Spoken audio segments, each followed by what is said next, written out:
Vamos a iniciar el ciclo del panel con la doctora Concepción López Andrada. Su ponencia se titula Ciudadanía lectora y alfabetización crítica, una aproximación a las tensiones y significados políticos de la lectura.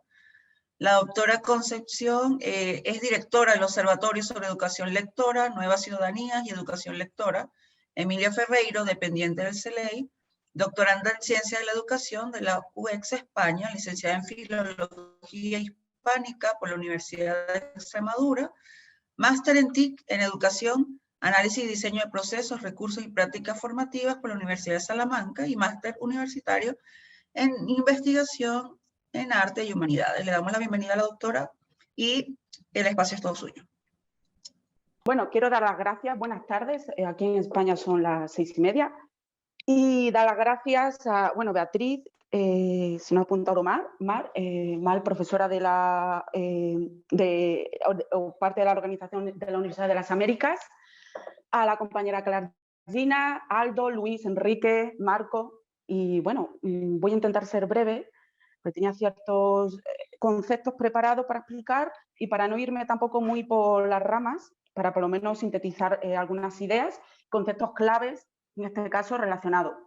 con la construcción de la ciudadanía lectora, ciudadanía cultural y alfabetización crítica. Entonces, en este trabajo lo que buscamos, y además, digamos que es un trabajo en movimiento, una línea de investigación en movimiento que también hemos realizado con el compañero, con el doctor Aldo Campo,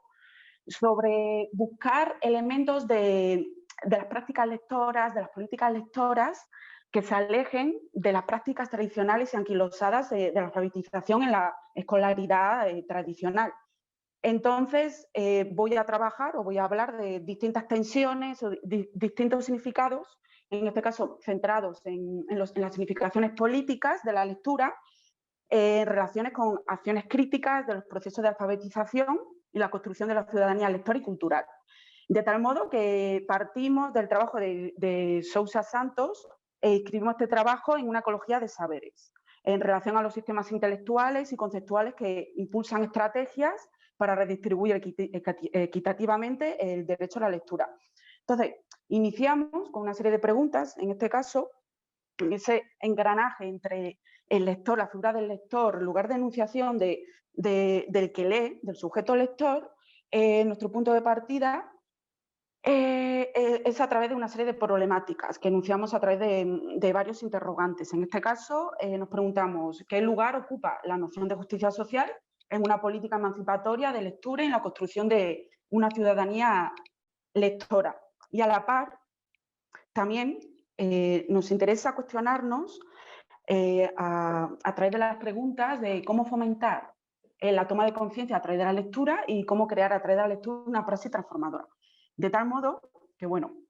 pensamos que como punto de partida hay que repensar sobre varios problemas que son permanentes en la construcción de la idea de democracia en los espacios culturales y también sobre los roles de la educación en los procesos democratizadores, los procesos participativos y en la toma de decisiones, la idea del cuidado de lo común, la idea del propio cuidado, ahora tan importante, ¿no?, por la coyuntura global, y en definitiva la construcción de la educación para la justicia social. Entonces, en este caso también partimos de una serie de ejes en el campo de estudio que estamos movilizando en torno a la ciudadanía lectora, que consideran que las decisiones políticas sobre la distribución del derecho a la lectura serán amparadas bajo la concepción de la totalidad concebida como multiplicidad de diferencias, en palabras de Aldo Campo, o singularidades múltiples, en palabras de Lazzarato. Entonces, pensamos que se articula una serie de dispositivos metodológicos para examinar relacionalmente cómo una amplia heterogeneidad de colectivos sociales son atravesados por la exclusión, la justicia y la prisión. Entonces, será importante trabajar la producción de conceptos claves en las políticas de fomento, de animación y de movilización de los procesos de alfabetización y las políticas lectoras. Pensamos que tienen que recoger una serie de saberes y prácticas críticas para definir la acción cultural de tales colectivos y sin perjuicio de anular sus saberes, lo cual pensamos que dentro de una agenda micropolítica posible, en el campo de la lectura como derecho, convergerá los patrones de resistencia del devenir minoritario ante los mecanismos de institucionalización y performatividad de los valores culturales e intelectuales dominantes, y que intenta posicionarse por medio de estos proyectos de fomento de la lectura, en definitiva, proyectos en los que de política de la lectora o lecturas de lo político, que poco a poco lo vamos a ir al siguiente epígrafe, el cual nos interesa centrarnos en la idea del conocimiento, el control de saberes y también contextualizarnos en lo que se ha llamado las alfabetizaciones digitales. De tal modo, recuperamos los aportes de Freire en torno a la lectura como lectura del mundo. Esa lectura que ayuda a comprender dialécticamente y a reconocer el mundo que habitamos, ¿no? Y las posibilidades de cada gente en su transformación. De tal modo que, siguiendo con Freire,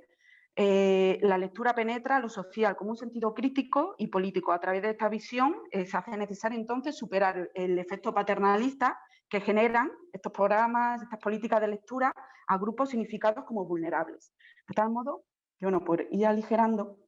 quiero trabajar en este caso y poner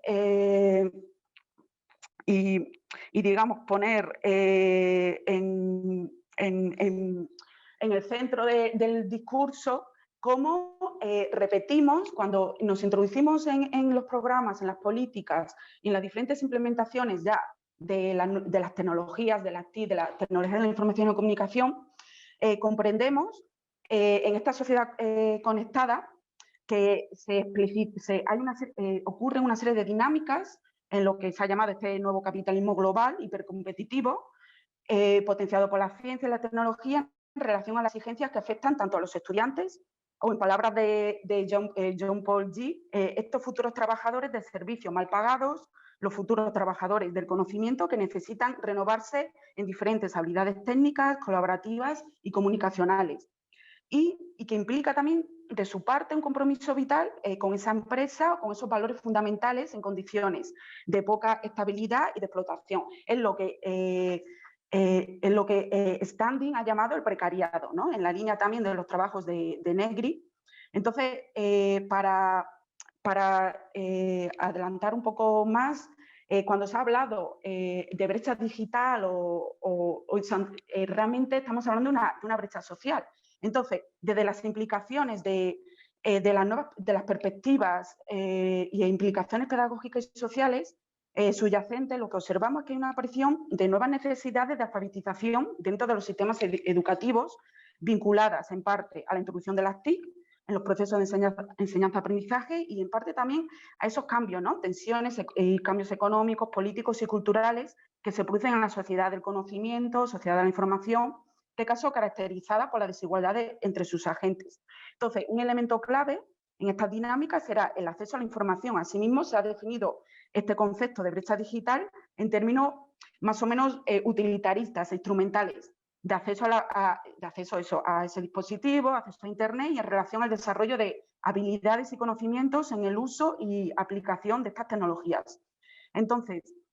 pensamos que tanto la alfabetización, o si queremos llamar literacidad crítica, en su vínculo con la escolarización, debe estudiarse como un fenómeno político, más allá de las conceptualizaciones mecanicistas, funcionales, instrumentales. Entonces, siguiendo en la línea de Giroux, la alfabetización representa un espacio epistemológico en el cual los distintos grupos sociales disputan por la forma en la que esta ha de ser expresada, reproducida y resistida. De tal modo que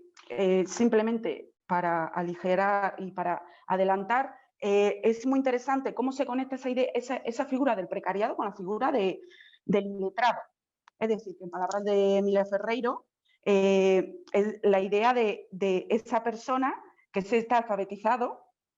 según la alfabetización tradicional, pero se le considera, se le estigmatiza porque no tiene una serie de saberes en su haber, hegemónicos, no es lector de ciertos y de ciertas obras, y tampoco participa en la esfera pública. Entonces, lo que comenta Emilio Ferreiro, es que los problemas de la alfabetización comenzaron cuando se decidió que escribir no era una profesión, sino una obligación, y que leer no era marca de sabiduría, sino marca de ciudadanía. De tal modo que lo que dice Ferreiro es que la construcción de una escuela pública obligatoria tradicionalmente no ha estado ligada a un verdadero proceso de democratización. De tal modo que esta figura del sujeto iletrado conecta también con esta figura de ese analfabeto digital, ese sujeto que no está alfabetizado tecnológicamente y que se convertirá, es muy interesante, en esa nueva figura a estudiar y también a analizar críticamente,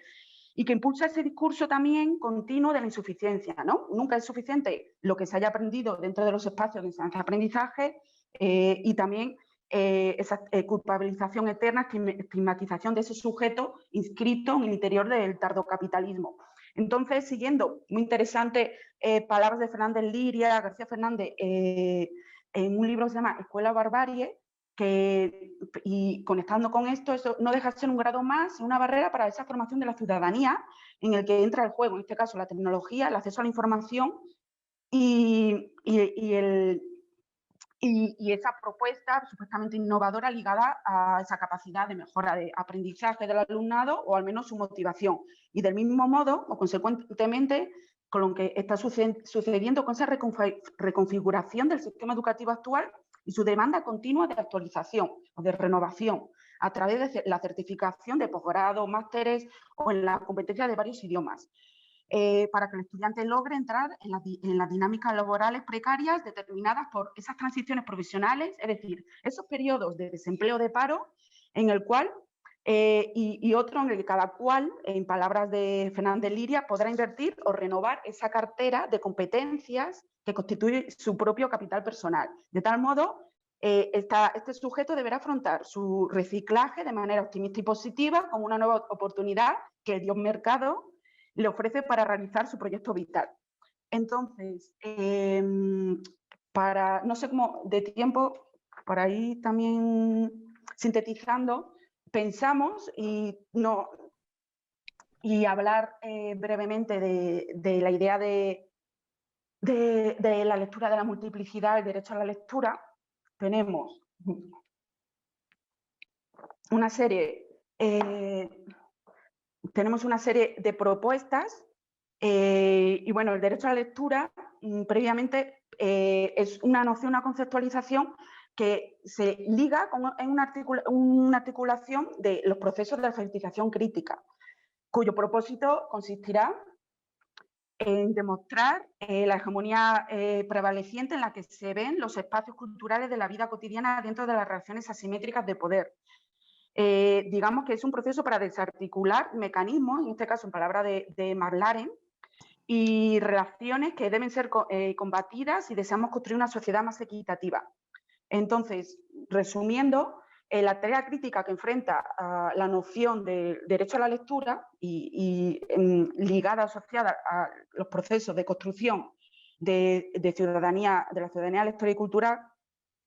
consiste en movilizar, en hacer que emerjan sistemas intelectuales que permitan comprender cómo operan los procesos institucionales sistemáticos que impiden a determinados colectivos entonces disfrutar de ciertos bienes culturales, al tiempo que dichas tecnologías de exclusión limitan sus capacidades y posibilidades de acción, incidiendo en el destino social de esta multiplicidad de colectivos y grupos sociales y en la creación de nuevos horizontes políticos y culturales. Entonces, esta idea de pensar en común, aterrizar algunas propuestas relacionadas con acciones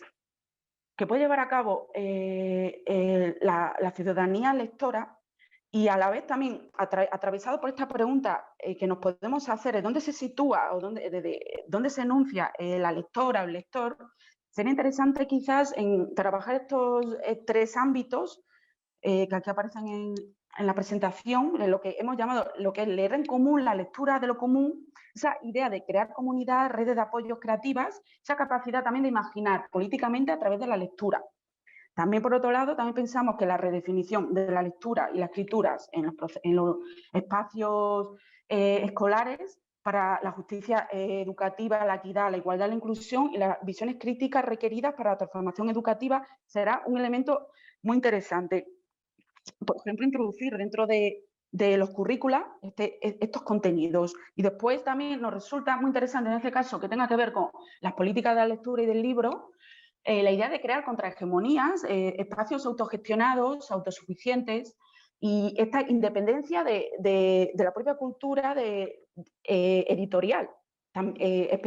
totalmente marcada por lo mercantil. Entonces, es interesante quizás también resituar el libro como artefacto político-cultural. Entonces, para finalizar, simplemente unas pequeñas notas para no tomar más tiempo. Es interesante también trabajar y pensar en torno a la literacidad como un proyecto constituyente de conocimiento en resistencia, en la línea de los trabajos de pedagogía crítica, un compromiso ético, un proyecto político. También esta pregunta que atraviesa dónde se sitúa y dónde se enuncia el lector o la lectora o el lector. También, que no he tenido tiempo, esa idea de lo político, ¿no? Tan trabajado con pensadoras como Chantal Mouffe, en el que la democracia es indisociable de los antagonismos. De hecho, en este caso, lo político es un espacio para vertebrar nuestro mundo y también no tener miedo, siempre lo que decimos, ¿no? Al disenso, al antagonismo de las comunidades, a los espacios en disputa, al conflicto y a esa llamada política del desacuerdo. También es interesante esa capacidad para apropiarse de la cultura letrada en diferentes espacios y diferentes colectivos, y que quizás también muy interesante y también para futuros estudios, como en los entornos digitales se están produciendo este tipo de procesos. Y después, bueno, también un punto importante, y para finalizar, para comprender la dimensión social de la lectura, la del evento, ¿no? El evento lector, que está tan estudiado también dentro de los nuevos estudios de literacidad, que funcionaría como ese espacio de interacción, retroalimentación de diferentes procesos interpretativos y entre diferentes interlocutores. Entonces, para finalizar, únicamente, bueno, me voy a quedar con el último punto. Pensamos que en esta asociación entre lectura y política, lo importante también es trabajar, repolitizar la lectura como gesto de toma de conciencia, liberador y también como consecuentemente creador, imaginativo y también generador de mundos y de verdades. Entonces, muchísimas gracias, no quiero tomar más tiempo.